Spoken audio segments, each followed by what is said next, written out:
All right, I'm now joined by a very, very special guest, longtime pro baseball player, Jantzen Witte, now in the content and coaching game. Jantzen, it's so great to see you. Been looking forward to this one for a while. How are you doing? Bro, man, I appreciate that so much. I'm doing great, man. I'm loving the content game, as you mentioned. Never thought I would be doing this, but seems like I'm a decent fit so far. And so, man, I'm honored to be here and super grateful for you having me on. Thanks, man. Yeah, I wanted to start. I want to take it way back, start at the beginning of your pro career, back to the Red Sox system. Take me back to that time because I'm sure there's probably an emotional kind of roller coaster, to use a cliche, of getting drafted, but being a later round guy and the signing bonus wasn't obviously probably what you wanted. What can you take me back to that time and like what were you feeling emotionally back then? Yeah, man. I mean, to be honest, like I had no idea if I'd get drafted. I was never drafted before. I always felt like I was a good college player. I always hit the ball. But I wasn't sure if my makeup fit. And I found out later in my career, like, I think I had some limiting beliefs that I always just like didn't realize my potential and how good I kind of was. But the Red Sox were the only team that reached out. I remember I was at a bar in Fort Worth and they called. I remember I had a number from Massachusetts. I was like, what? And I answered, like, hey, Boston Red Sox, we're going to send you a questionnaire and ask you some questions. Thank you. And so that was really cool. I was like, wow, the Red Sox. And so that was the team that ended up drafting me. And it was awesome, dude. Like my whole draft experience was so different than everybody else. Like my dad and I were working in our front yard at our house and we like brought a speaker out and we were just listening to the draft tracker. And it was like pick number 642. And it would say a name, like a robotic voice. So it was super anticlimactic. And I went inside to get something. I was kind of pissed off. I'm like, this is embarrassing. If we listen to this for 2 days, and my name never comes across, and I went inside, checked my phone for something, and I had a couple text messages saying like, "Hey, congrats, Red Sox." I'm like, "What?" Like, it was from friends from high school. So then I go to Twitter, and it was like MLB Draft Tracker, and there's my name, Boston Red Sox. Nobody called me. Like, I found out from high school friends, and so like they didn't call me till the next day. It was like, hey, congrats. Like, how do you feel? I'm like, is this real? Like, I don't even know what's going on. And so I remember that was like a Monday, and they're like, hey, so can you come out here Wednesday? I was like, oh my God, dude. Like, okay, like, yeah, let's do it. Like, I just didn't realize what the process is gonna look like at all. So it was kind of a roller coaster ride of a deal to begin with. But Boston Red Sox, one of the most recognizable franchises in the world, and it was just really cool, like going and getting a hat and knowing, like, damn, dude, like the Red Sox, like I'm in pro ball, and so it was really cool. I think my experience was really different. I got $1,000, and so it was a grind from the start, but it was really fun. Yeah, fifth year guy at a college too, right? Correct. So I was reading about, I think The Athletic did a piece on you a while ago where it's like you're a 23-year-old guy in the lower levels of the minors playing with guys who are like 5 and 6 years younger than you were. What was the idea of like mentoring or just like being a sounding board for them something that like came up initially? Like, how did you kind of fall into that role of being there for the other guys? It's just me, man. I was always older in pro ball. Like, but I never thought about that as being my role or anything. It was just like when I showed up, I'm like, damn, a lot of these guys are.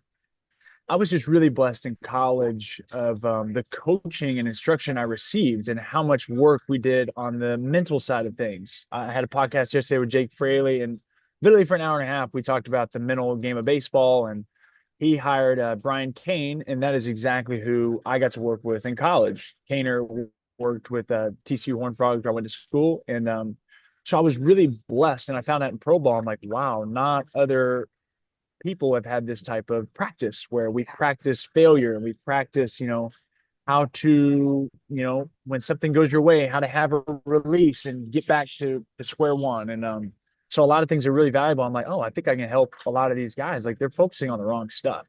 So it was never a conversation with the Red Sox. I was older. I've always been a decent teammate. Like I can't imagine not rooting for somebody. And so I just kind of, for better or for worse, fell into that role and felt like I was kind of plugged in that role for the next couple years where it was I was a good mentor for guys, but I think it almost kind of limited my chances at getting to the big leagues, to be honest. Do you think that being a sounding board for those guys, do you think that's a product from of like like you said, being in that college system, being a fifth year guy, whereas you're playing with guys coming out of high school who maybe aren't as well equipped to handle some of the ups and downs of being a pro player? Course, bro. Like, I mean, when you're around pro ball, it's pretty funny. You can pick out pretty soon who went to college and who is out of high school. And it's no knock on anybody. And I think most pro guys or veterans would agree. Like, there's a sense of maturity and things that happen when you go through college. Like, especially a big time program where winning is everything, and it's I just there's so much at stake for these college coaches. I mean, you're a top college coach, it's millions of dollars, and you lose your program quick. You get a couple top players to transfer, it's just you can really implode from within. So the stakes are really high. And so a top college program, I mean, you got to be on your game every single day. And I was lucky enough to play under Jim Schlossnagle, who's now at Texas. And dude, he was a CEO. I mean, every detail mattered. We had to shave our face every day. I had like three little, peach fuzz hairs, and he'd get on to me. He's like, "You shaved this morning?" I'm like, "No." Like, what do I have to shave? And it was every day. Like, why aren't you? It's like, this is our program. If you need to, if we're doing a cuts and relays and I need you to stand right here, I need your right foot right there, or else it could cost us a game. So, man, the stakes are high, and it was something that I thrived on. And that's when you get to pro ball, coming from a program like that, you're way more equipped to deal with failure and anything else that comes your way versus you've always been the best player from high school and you've never struggled before. So I think college is very invaluable. And now it's like, dude, you get free school, you get paid, and like the opportunities are endless. Like, dude, go to school 100%. You mentioned something a minute ago that I wanted to kind of expand on. You said that it kind of hurt your chances to get to the big leagues by being as good of a. Can you go back to that point and kind of expand on that for a second? Yeah, that was kind of a weird thing to say, to be honest. I felt like with the Red Sox, and what I've discovered now that I'm done is in talking to other guys through this podcast is like, man, just like being dependable and playing pretty well, and always had like I always hit between like 270 and 300. Like, it was always solid for that league. The PCL and AAA is a different animal. Stats are obviously inflated more on that side of things, but um basically I did not force their hand to call me up, but I did feel like they always liked having me around because I was a good person to have around. Whereas there's other people, it's like they would give them an opportunity, and if they didn't perform, or it wasn't a good fit, then they would get released and they'd go somewhere else. And I always felt like as soon as I was a free agent and I signed with the Mariners, I was like, wow, these guys value me differently. Like, they see me in a different light. I felt like, even though I didn't get called up, that right, dude, here's the deal. Red Sox, I started every year in AA, except like one. And it was like, guys, I've been an all-star like every year in AA. Like, give me a chance to go perform.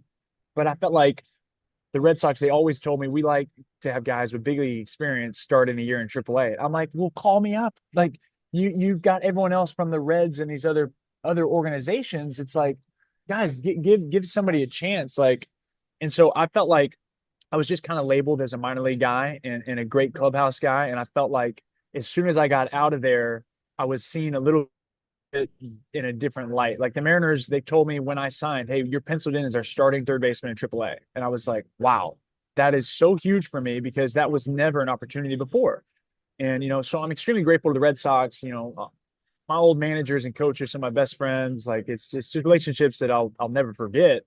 And but man, I do feel like I was kind of labeled as a minor league guy over there. And ultimately that's on me. I needed to force the hand, but I felt like they just liked having me around, and I almost wish they would have gotten rid of me if I wasn't such a good fit.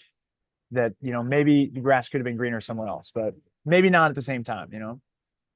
How could you have gotten rid of the label of being a minor league guy? Was there things that you could have done? I don't. So like For you sure, did, I for thought sure. you did everything you could do, right? You hit 270 to 300. You were a rock solid clubhouse guy. What else could you have done? Man, I should have been more pissed off, and I should have when other guys got called up. Like, for example, you know, there's something about showing that you've got some freaking balls. Like I remember we had a pitcher that was in Double A. He'd get called to Triple A. He was a journey guy. Like they'd send him back to Double A, they'd send him back to Triple A, and he was talented. And he was like, he went in the office. He's like, guys, I'm freaking over this. Like I'm tired of being this guy. Like, leave me here, let me perform. And dude, that guy got called up that year, and I felt like there were opportunities where I was a little bit just go with the flow. Like, if I just keep plugging away, it'll work out. And I think I should have made it a little bit more vocal on my end, be like, hey, what the hell is going on? Like, I'm doing everything you ask. And I feel like basically, hey, let me go somewhere else and let me take a chance. Like, I talked to Zach Neal. I don't know if you know Zach at all. He was with the Dodgers, got traded to another team, and said he saw the writing on the wall, like, oof, this wasn't as good of a fit for me. And he literally called the Dodgers back and was like, hey, get me back over there. Like, this isn't a good spot. And like kind of told the org he was with, he's like, hey, this isn't gonna work out. I can see that I'm a minor league guy. Like, and so he asked for his release and the Dodgers took him back, if I remember the story correctly. So that's kind of like, I'm really impressed by that. It took a lot of balls. Like I was just way too comfortable with my role, and I knew everybody, I knew the coaches, and it was like, dude, I play well here. Like, just let me keep plugging away, and I'll be in Boston. And it never worked out like that. I didn't Does even that know that make was. sense? It does, but it's just interesting hearing that because I didn't know in the way an organization runs a minor league system, like that's a component of it. Like Well, what maybe, advice would you have for guys like that? dude, I would say take your career in your own hands. And if you feel like you're in a spot that, I don't know, you're not getting the opportunities you deserve. Like every year when I was in Double A, it was like I look at guys from other teams and I'm like, dude, I'm better than this guy. Like I outperformed this guy. And I look at all facets of the game and willing to take a chance and be like, hey, release me. I'll go to any ball because my dream is to play in the big leagues. I was just too comfortable with where I was at. But so advice would be know your worth, set your sights really high, and freaking strive for those goals. And if you feel like you're stagnant, then like get out of there. Like it takes a lot of balls and a lot of courage, but I think the older I got, the more I realized on the field I needed to take some chances. So I could have taken a little bit more chances. That's just good like career advice regardless of profession too, I feel like that doesn't just apply to baseball. For sure, but for baseball specifically, like I wish when I was 33, I went and seeked a private hitting facility to really look at what I'm doing and how can I get better. And man, do I wish I would have done that when I was 23. So basically, the advice I have, and yeah, any profession is like, dude, take your life in your own hands. Like, just don't get comfortable where you're at, and like always try to level up your game, whether it's you as a person or on the field. If you just keep leveling up, like, dude, the possibilities are endless. And I'm starting to realize that more now, being outside of the game, which is, I feel like, what everyone does. In college, we'd always have people come back and tell us, this is this is the time of your life. You'll need to enjoy this. Like, buckle down and grind. And we're all like, okay, all right, old guy, like calm down. And here I am, like preach to the choir. But it's real, dude. Like, I don't know. I just feel like you need to set your sights high and really figure out why you want these goals that you want. And if you figure out your why, I think it's a little easier to take your career in your own hands. I like that. I had a question about somebody in the Red Sox system, kind of around the same time you were. I don't think you played on the same team as Mookie Betts, right?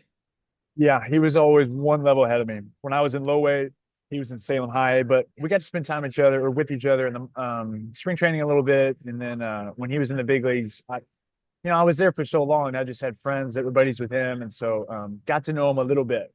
I'll tell you a Mookie story later if you want. Ooh, He's the I'd man. like that. I had a question because I read the New York Post did an article talking about the Dodgers in the World Series and Mookie Betts and just talking about like how obsessed he is with getting the fundamentals right. He would like take ground balls off the wall. He like tried to perfect the art of being a great outfielder. And we saw it in the World Series where he's like, guys hit a ball off the wall, he throws him out, he gets it back in for a single. Does that sound right up for Mookie Dude, Betts he's just being everywhere. like obsessed with getting the fundamentals right? So I don't have that type of experience with him, but I mean, just seeing who he is as a person, he's obviously one of the most talented people in the world. Like the guy's a scratch golfer, unbelievable bowler, ping pong legend. Like that guy would be playing a pro sport in anything. I got to imagine the basketball court. He's unbelievable. So he's extreme, top 1% talent in the world. But that attention to detail, it doesn't surprise me at all. And when you see, it's one thing I talked to Fraley and my buddy Sam Hilliard and Lucan Baker. Like when you look at Lucan was talking about Goldschmidt and Arenado, and the attention to detail that these guys have in the cage, and Jake Fraley talking about his routine during the game between each pitch. It's so dialed in, and he practices it every day in the cage. Like the higher you get, the more you realize, like, wow, holy shit, dude, the attention to detail with these guys is off the charts, and it makes sense. Like their work is so focused. That doesn't surprise me with Mookie at all. There's no surprise. He's one of the best players in the game. He's everywhere. You put him at shortstop, he's incredible. Put him in right field, he's the best right fielder. No offense to Tatis or whoever. Like it's just it's really fun to watch him out there. Yeah, I don't think it gets talked about like how he can be like a 6-time Gold Glover in the outfield and then go back to playing infield and hold his own and then go back to the outfield Dude, and it's then next crazy. yeah, and then he's gonna go back to the infield again next year. I think that's just like It's crazy. doesn't get Like enough how credit for do you that. go 100%? Like when you're around baseball and obviously he played infield growing up, but like when you go play outfield for years and you go back to the infield, it's scary. Like those guys are hitting the ball really hard. And to go play shortstop, like I remember that first started happening. I was like, is this gonna work? Like that is absolutely insane. Like, dude, if Tatis goes back to short, it's gonna take some time to get used to it again. You know, and he can handle it. Like I think Tatis at some point he would love to get back to shortstop. Little secret there, but yeah, man, it's really impressive, and Mookie. Well, this was really cool. There's been a couple times in my career when now that I'm out of the game, then I realized like, damn, these relationships are pretty cool. So I'll take 2 minutes if you don't mind. But when I was in spring training with the Padres, we're playing the Dodgers, and I wasn't starting. I was one of the back end guys, and so everybody goes out to warm up before the game, but I'm not playing, so I didn't go out there. So Mookie was out there stretching. I'm like, damn, I should probably go say hi to him. I haven't seen him in a couple years, but I didn't. And the next time we played him at their place, I was starting. And so I'm out in the outfield warming up. And so he runs over to me. He's like, "What's up, Jantzen? I had no idea you were over here. Like, I'm sorry I didn't come over and see you last game. Like, I would never big league you." And I'm like, "Mookie, you're not big leaguing me at all, bro. Like, I didn't come out. Like, but it meant a lot that, like, he came over to me and, remembers me and just like, I don't know. It was a really, really cool experience. It's one of the best players in the game, and he's one of the best people. And it was a really cool deal just to have him say that and feel remembered. And yeah, he's one of the best players and truly just an amazing person. Like I will always be a big Mookie Betts fan. I love that. Yeah, future Hall of Famer too. I think, in my opinion, he's just crushing it. Oh, And for him, like you said, to be like still be obsessed with like getting the little stuff right, the details. That same like New York Post article, they were talking about the Yankees and how they have a team full of superstars and how they kind of they didn't get all the fundamentals right in the World Series. Misplaying balls, not running the bases well. Is it hard, do you think, when you have a team full of like superstars to like correct some of that kind of stuff? And like is everybody at the top of their game as obsessed with getting the little stuff right as a Mookie Betts, do you think? is everyone as obsessed? No. I mean, not everybody loves baseball like that. Like baseball is such a grind. It weighs on you so heavily, to where I can't imagine playing the season is long and going through the postseason, obviously, like you're all in, you want to win everything, but you're also pretty tired. Like I think it's a real freak to be so dialed in on every detail for, you know, 12 months a year. Like that's really crazy. With that said, I can't speak to the Yankees. I can't speak to like who they are, but I will say that when I was in spring training with the Padres, where it was a ton of superstars, and that was a different feel, like I really feel like it takes a culture of superstars in charge that are also kind of vocal, and can kind of like really, really man the clubhouse rather than just like lead by example. That's going back to my college experiences, like I felt like I was not as vocal, and I tried to lead by example. And I think that only goes so far. You need a vocal leader to right the ship when things are a little wonky. And I would say when I was with Boston, just one spring training with Alex Cora, like wow, I was really impressed by him. Like when he came around and when we did work, it was extremely focused. He was extremely dialed in, and everybody was on their game. And I thought that was really cool because previous years it didn't feel like that. And so I think it's culture. Obviously, Aaron Boone is freaking amazing. But I can't speak on the Yankees and how it all went down. But obviously, Mookie and these other guys are extremely detailed, and obviously there were some breakdowns, but shit happens as well, So it's hard to pinpoint like as far as an article saying these things. Like I don't know, shit happens. Who were some of the most fundamentally sound teammates or guys you saw in big league camp? Damn, dude, that's kind of a tough question to be honest, because you see guys in the cage, but the way that big league camp works out is it's still kind of separated. Like you've got the big league team is on the big field, and then the AAA guys are kind of on the backfield. And so you get to see guys and how they work. I mean, I'll just brag on Matt Carpenter. Like that guy is the first guy in the clubhouse. I was amazed. Like I've been friends with Matt for a long time, and he always that was one of his things. He wanted to be the first guy in the clubhouse. But boy, does he live it, like he was there 5:30 every day and was literally the first guy there. Xander Bogaerts is one of my favorite people. He's incredible. Soto, holy shit, like that guy's routine. I don't know if I can cuss here. Like, You can, sorry. yeah, you're good. But I feel like I'm dropping a lot of S bombs. Okay. Says my connection's unstable. Sorry if you lose me. But Soto was unbelievable. Just watching him go through his routine. Nelson Cruz, unbelievable. The guys who you picture being really dialed in, those are the guys that are really dialed in. Like it takes a real freak to be one of the best players in the game and not work in a detailed fashion. I don't know who Well, those guys are. I've always heard Will Myers was kind of like he would take some time off in the off season and then just show up and start hitting the machine and he'd be like locked in. That's pretty cool, but I don't know how many guys are like that. yeah. How much first base have you played throughout the course of your career? A lot. I mean, in college, I played high school, I played short. College, I played third. Pro ball, I played first and third, and then second, and then left. But I played a lot of first. Because Bryce Harper, who was a Gold Glove finalist at first base, kind of like we talked about with Mookie, like going from the outfield to the infield, to see what he has done, and just like maybe you could speak to the position more broadly, how difficult it is. Because I think a lot of people assume you can just stick literally anybody at first base and it'll work out. But Yeah, not can the you kind of, case. yeah, can you kind of speak to that? Bro, that's amazing. And I didn't know. So, did he win a Gold Glove or he's a finalist? He was a finalist. I don't think he won. Okay, that's incredible. I mean, I've never been around Bryce. I'll call him Bryce. I don't know, Harpy, whatever people call him. But I think that's really, really, really that's mind blowing, bro. Once again, like I don't know where he played in high school, but to be in the outfield that long and first base, like, yeah, you can kind of if you want to just stand over there and chill, you can. But to win games at a big league level, like your coaches are moving you off the bag, And dude, first base is a lot. Like, for example, let's say runner on second base, uh, ground ball hit up the middle. It's a real weird. It's like you don't know if like shortstop might get to the ball. All right, the ground ball off the middle, shortstop. It's like he might have a play. It's like, do I break to the bag or do I break to be the cut at home? And so you're kind of like you're running to first, you turn around, oh, the ball got through, you're sprinting, and now you got to catch that ball and or decide, do I cut it? Do we have a play at the plate? What's the guy on first doing?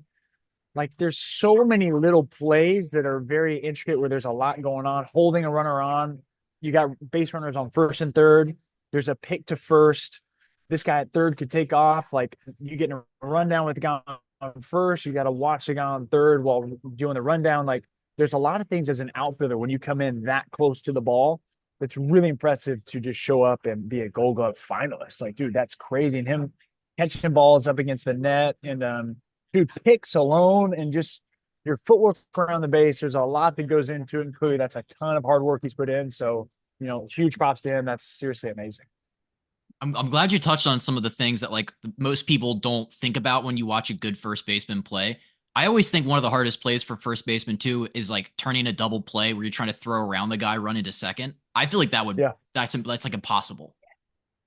Yeah. And that goes to detail. Like that goes to you got to create space, you got to create a lane. But now these base runners, every part of the game is so detailed at that high level. Like that guy's running in the grass, and so you got to kind of like get creative and figure things out. And that's where having some rapport with the shortstop as well.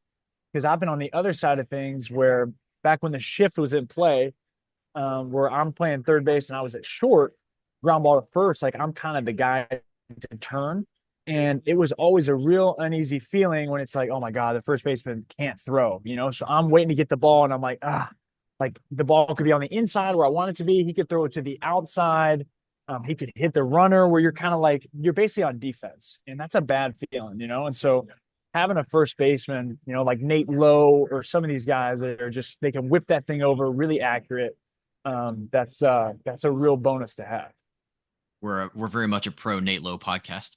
I remember and do what he is. I got to be around him this year. I'm a big fan. He's the best. One of my favorite first basemen to watch, mostly on the hitting side, but I think he does a lot with the glove too. Freddie Freeman, lit it up this postseason, homers every night. It felt like. So we've talked about his approach on this podcast a little bit, where Brian was like his BP, his line drives at the shortstop. I think Kevin Millar was talking about this, where he's like he loves that approach, trying to go to left center. When you watch a guy like Freddie Freeman, who I feel like that's not very common in the game, the way he approaches hitting, Yeah. what do you like about it? And do you think that that's like hard, what he's doing? Yeah, I think obviously it works for him. He's unbelievable. With that said, I like that he keeps it simple and he keeps it, small, kind of aim small, miss small, like I'm hitting a line drive to short, line drive to short. But I think let me talk about my experience. Like when I was in college, it's all about winning. And we played at a big field. And so our swings were built to hit hard ground balls. We legitimately would have power ground ball rounds. So my swing was very steep. And I could stay inside the ball really well because that was like we had hit and runs and things to where if I could hit a ground ball to second base, like we win more games. And so my swing got to be real pushy. So for me, hearing that approach to where, like, as a right-handed batter, if I try to knock down the second baseman every swing, there's times that I need that, but there's other times that I need to deliver the barrel and I need to pull the ball the right way. And so I don't think that's good for everyone, to be honest. And I think feel versus real, you know, for him, that feel of staying above the ball and shooting it to shortstop allows him to stay through the ball and pull the ball in the air during the game. But I think he's maybe one of one, and I wouldn't recommend that for all players. And that's the problem right now with just social media as is, like everyone's an expert and everyone has their opinion on how to play. But a lot of these guys, no offense to anyone, everyone is grinding. Everyone wants to help people. Like I seriously applaud everyone because posting on social media, as you know, it's difficult. It's hard work. And these guys that are coaching kids and they're posting, I applaud them. However, when you've played for as long as we have, you just have different feels and experiences that these other guys that you can't get. And so I'm going to plug my own community, but that's what we're doing is we're trying to bring kids off of social media, like stop this paralysis by analysis and trying every drill you see. Come work with vetted real pros through us. I'm kind of a bridge between a lot of former pro players that work with kids and kids nationwide. Come join us, learn from the best. And yeah, I think social media is it's kind of a weird time to be a high school or college baseball player right now because you don't know who to listen to. Everyone's a freaking expert and it drives us crazy. So That's I a don't great remember the point. question, but that's where we ended up. No, I like that though, because I feel like there's a lot of kids that might be like, oh, I want to try to do what Freddie's doing. But like you said, that might not work for everybody. I always hear You, like yeah, that's the way to be a complete hitter. But I feel like being a complete hitter is a little bit different for everybody. exactly. Exactly. Like for me personally, and the kids I work with, it's been really cool. Everyone says, learn to hit the ball. I'm right-handed. Learn to hit the ball to right field and, build your swing off of that. So many kids like myself are pushing pushing to hit the ball, like pushing it to right field. It's like, no, do the opposite. If you learn how to pull the ball the right way, you're going to hit the ball to right field. I promise you. Like, at least when I get to work with you in person, like I'm going to have you hitting the ball everywhere. And I don't think that's good for everyone to learn how to just push the ball. You need to hit the ball everywhere, 100%. But if you don't learn how to pull the ball the right way, like that's really pitchers are too good now and too accurate and have too much velo that if you have any delaying of the barrel, look at this little spoon. Like this is the knob, this is the barrel. If you just throw the knob, shit, I can't show you. Like the barrel is delayed. Yeah. Okay. And Tony Gwynn used to talk about, hey, you got to throw the knob. And so that was me. Like I throw the knob, but velo, that ball's coming and my barrel is late. You need to learn how to deliver the barrel right away.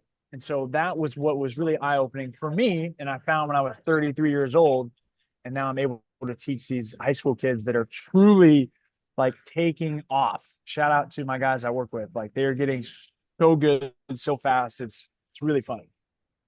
But I always hear that like baseball, everybody's too pull happy. Everybody's just trying to pull homers. Is that like can you explain that kind of like the phenomenon of just like Sure. everybody in baseball is a pull hitter now? Well, that's how you get paid. So like it's kind of like a double-edged sword. And that was something that as a corner infielder in pro ball, like I needed to learn how to take some chances and hit some homers because I didn't. I was always 8 to 12 homers or even less.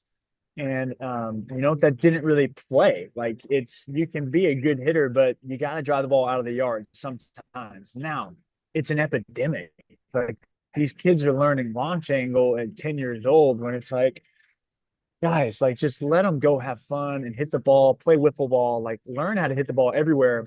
And with doing so, and you kind of learn your swing and your body and what works, you learn how to take some chances. Like, are you a golfer, Justin? Yeah.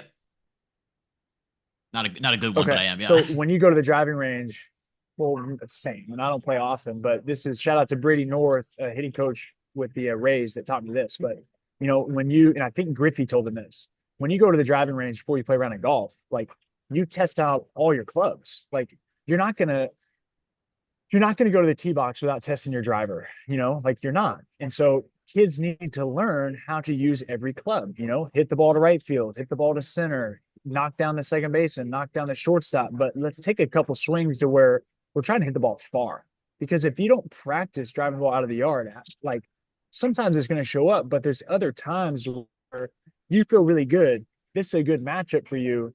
I've already got 2 hits on the day. This first pitch right here, I'm going to try to hit a homer to left center. I'm not going foul pole, but like I'm going to take a chance because that's how I get noticed. I want to go play in college. Like you have to be smart and play chess and not just try to hit a single up the middle every time. It doesn't work anymore. Like that. I wanted to jump to That Japan was and play. fire, by the way. I'm fired up where I ended up right there. I like it. When you played in Japan with our guy Brian, what did you like about his approach at the plate? I feel like I enjoy watching his homers a lot. He crushes the ball. Yeah, me too, bro. He's such a monster. Like I remember he opened my eyes because after a game, he's like, bro, I'm starving. What are you gonna do for dinner? I'm like, I'm ordering a pizza. He's like, that's not enough protein. And I'm like, holy shit, I never thought about that. Like I'm just hungry. I'm gonna go eat a whole pizza. And he would go hammer a steak. And I'm like, well, no wonder he's so freaking big. Like, no wonder he's got like 10 times the muscle I do. And so Brian, it's funny how you can always learn from somebody else, but when Brian hits the ball, it goes a really long ways. Home run derby champ this past year in Indy ball. He's got that size, he's got that swing. I used to play against him in AAA when he was with the Reds, and old Beef O'Grady would hit the ball really far.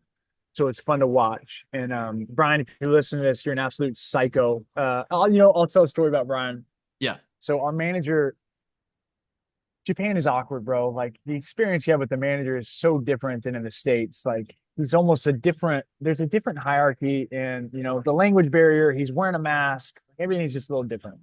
And Brian, when Brian gets out, he gets so furious and he'd go back to where we had a little mirror room where it's weird. Like the entire room behind the dugout is just mirrors. So you can watch your swing from every angle, and that's where you kind of warm up. And so Brian would go back there and explode. He'd break a bat, he'd throw his helmet, he'd throw some shit. And I remember one time Brian struck out and he comes in and he goes to that back room and I look over and the manager, he looks at the other players on the bench and he just like plugs his ears. He's like waiting for Brian to explode. Like it was kind of a joke amongst the team, like O'Grady's here comes an O'Grady bomb. Oh, I'll tell one more story, dude. Yes, Brian, I please. hope he listens to this. Brian, you're the man. I love you so much, bro. Like that was a fun time looking back in Japan. But there's one time I was in the mirror room. I was getting loose in case I needed to go in. And it stinks because there's not a TV back there. So you don't know what's going on in the game. And so Brian got out. I don't even know how, strike out something. And he comes in and I'm at a coffee shop, so I can't scream like he did. But he goes, I don't know how to freaking hit that pitch.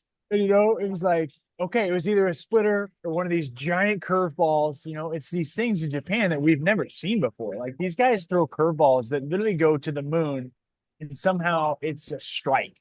Like you kind of have an idea of we've been hitting all these years of like where the ball needs to start. It's like this is a slider, this is a curve ball, everything else. If it starts down here, I don't want it.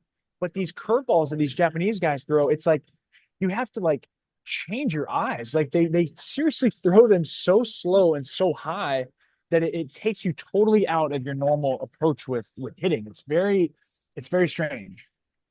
And that's Like always like, Yamamoto, dude, these guys are unbelievable. Like the Japanese style is so different. It's so difficult. It's you're gonna keep seeing these guys come over and continue to have success because they are really talented. yeah, I feel like it's so hard doing what you guys did, like coming from the major leagues, coming from the pro ball over here, where like, and then you go play in Japan where you have like, I don't know, if you're there for a year like you and Brian were, I feel like it's pretty hard to get adjusted to like those crazy splitters and Oh, curveballs. bro, and we got screwed over that year. Like, I'm not a victim, but like we with COVID, we didn't get a spring training. Like I was it's funny. Every year in spring training in the States, there's always a Dominican guy or just a Latin guy who he shows up really late. And you're like, oh my God, that guy's not here yet. Like we started a week ago. And it's like, but he has visa problem. And I always thought like, dude, what's this guy, can't fill out, can't send the paperwork. Like, dude, you got to get here. I was the guy in Japan with visa problems. The Houston embassy would not push my paperwork forward ahead of everybody else. So I was late. Like I had no spring training. I showed up, the season had already started. And so Brian got there about a week before me. So he at least played a couple games, but I was so impressed by Brian. Like no spring training, showed up. I think he was there a week and he started opening night for the big league team, with no at bats. And spring training was always huge. I needed 3-4 weeks to where I really felt like I was ready for a season.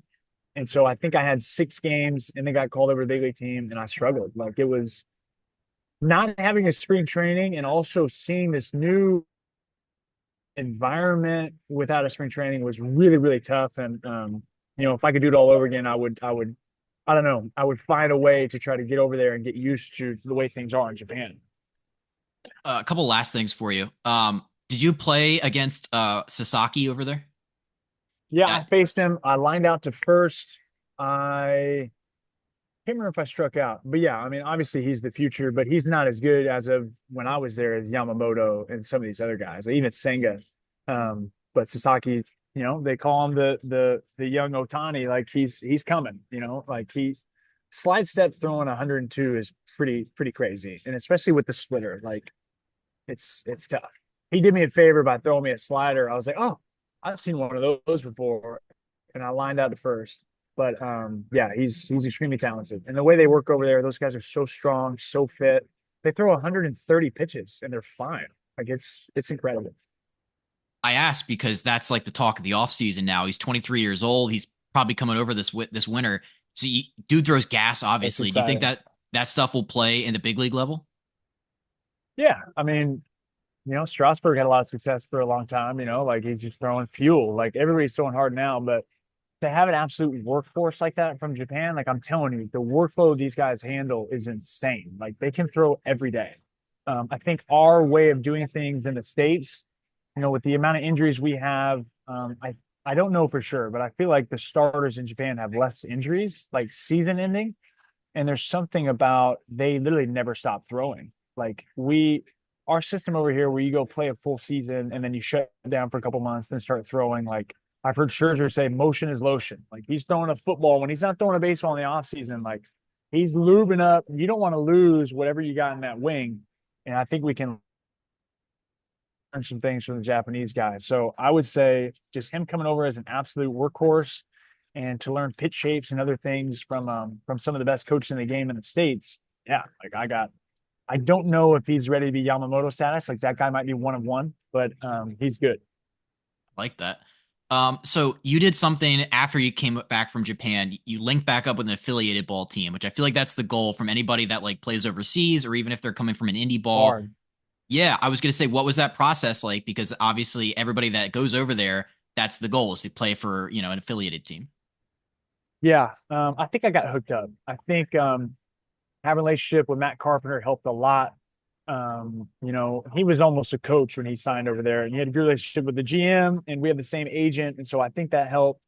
And also because my only offer is from the Padres, and the pitching coordinator over there, he was my coach in AAA with the Mariners in 21. So I reached out to him, and he was like, "Dude, do you want to play for the Padres?" I'm like, "Are you kidding me?" Like, yes, yes. And so I think I really just the relationships I had helped a lot. And I should have been released out of spring training. Like coming from Japan, I stunk, bro, stunk. I knew all off season something wasn't quite right, but I was like, whatever, act as if I'll be fine. And in big league camp, I think I was like 1 for 18, probably with 12 strikeouts. Like I couldn't hit the ball. Like I was a mess. My timing was off. And I think if I was with another org and I didn't have those relationships, that I would have been released. And the Padres were willing to put me on the developmental list to start the season, which is not a spot you want to be, but I was still getting paid. I was on the roster, and somebody got hurt 3 or 4 days in, and I'm back. I'm playing, and I played great. So, but I think those relationships were the reason that I've got an opportunity. So shout out to Carp, shout out to my agent Brian Cahill, and shout out to Rob Marcello. I freaking love you guys. They'll never see Oh, this, or maybe they will. I don't know. we don't know. Yeah. And also like the position versatility probably helps too, right? Because you play everywhere on the infield. Yeah, man. Like it's good. I'm a good dude to have around. I'm dependable. I'm a lunch pail guy. I know the signs. Like I'm gonna show up early. I'm gonna like I'm a pro. Like I'm gonna be ready. If it's the seventh inning, you need a pinch hit, like throw me in there. Like I'll go compete. You never have to worry, am I hungover? Do I care? Like when I'm not playing, I'm waving to my family in the stands. But like when it's my time to like come up and perform, like you know what you're getting from me. So I think I was always a good guy to have around. I love that. All right, my last question is related to what you're doing now with the coaching and the content game.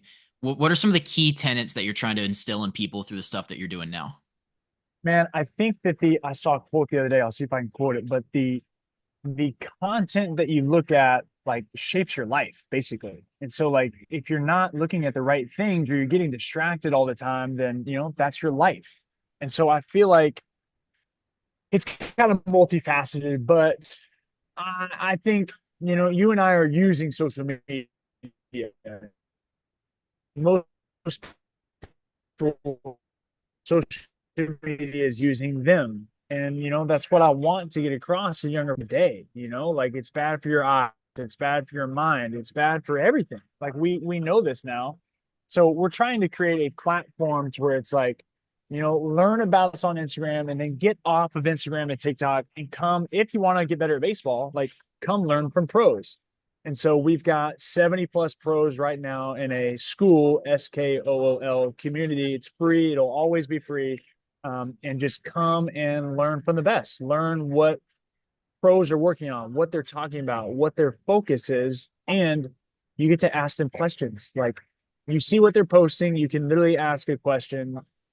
I host my podcast live to where kids can come on and ask Jake Fraley a question, Luke and Baker, Sam Hilliard, and whoever Matt Carpenter was on. Oh my God. Like, come on, guys. Like, come on over, join a revolution of stop stop trying everything you see on social media and come learn from pros, not influencers, basically. I like that. Yeah, no, it's linked in your Instagram bio. I know that. Where else can people find it? Man, I got a YouTube channel that I'm basically trying to grow all of our content. I'm a one man show right now, and so it's a little yeah. I would say Instagram is probably the best place. Like you click my profile, the links right there, and you know if you got a question, DM me and I'll send you an invite. But it's called Be the Best, and that's our school community where, like I said, come engage with pro guys from all over the world and just come learn how to be the best person that you can be. I love that, dude. This has been incredible. Thank you so much for your time today. I think we've learned so much about just like the game, and you obviously have so much experience in it. So, best of luck with the content game, and hopefully we'll talk to you again soon. Bro, I appreciate that so much. Thanks for having me on. Thanks for allowing me to plug my the things I'm working on, and I'm impressed by what you're doing, man. Keep going.